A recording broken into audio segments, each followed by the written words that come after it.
Be ready? Start. Shri Jain, learned counsel for the petitioner, referring to the averments taken in the writ petition, has submitted that Shri Ghulam Farid had only submitted his resignation on 30th July 1979. Stop. On the same date itself, Mr. Ghulam Farid is stated to have submitted a letter holding out that his resignation be not acted upon till 15th January 1981. Stop.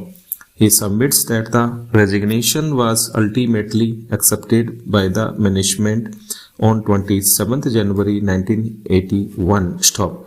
Consequent to Shri Ghulam Farid not exercising any other option prior to 15th January 1981, it is his submission that the absorption of the petitioner came into effect with the direction issued by the District Inspector of Schools on 7th January 1985. Stop. This order makes specific reference to the provisions of Section 21B, which had come to be inserted in the 1982 Act, initially by way of UP Ordinance number 13 of 1985, which stood replaced by the amending Act itself. Stop.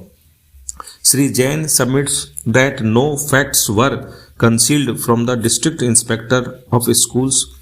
Stop. In any view of the matter, it is his submission that no reasons have been assigned to establish the charge of concealment of a material fact by the management. Stop. Learned Additional Chief Standing Counsel, on the other hand, contends that from the records it appears that the petitioner was appointed for the first time only on 7th January 1985, and therefore even if the vacancy be treated to have come into existence on 27th January 1981 when the resignation was accepted, it is clear that no orders in favor of the petitioner could have been passed by the District Inspector of Schools referable to Section 21B. Stop.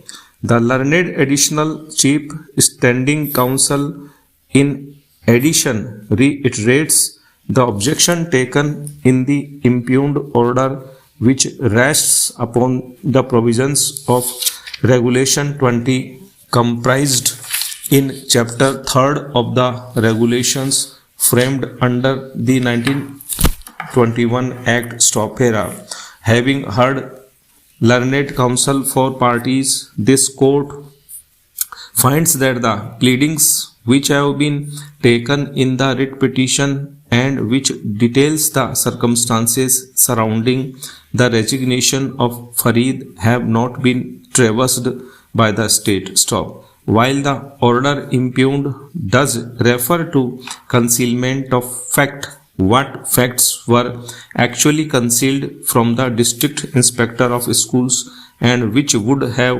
affected the basis of the order dated 7th January 1985 are not disclosed. Stop.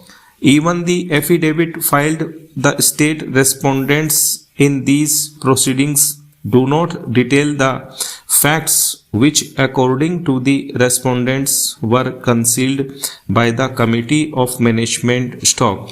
In the absence of any effective traverse, the court must necessarily proceed on the pleadings taken in the writ petition. Stop. It is therefore clear that apparent that the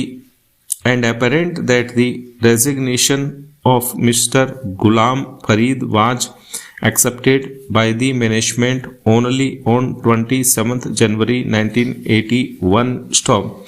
The vacancy therefore could not possibly be said to have come into existence in 1979. Stop.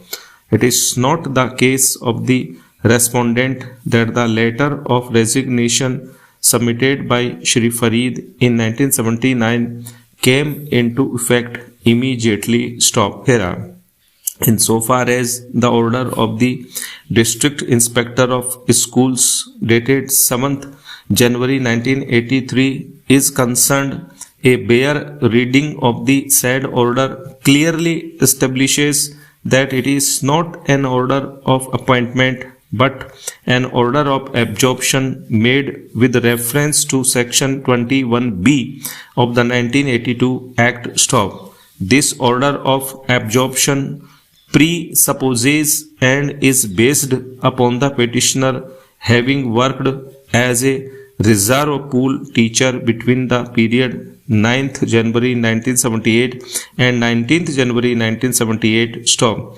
The factum of the petitioner having worked as a reserve pool teacher during these terminal dates is also not disputed by the respondents. Stop.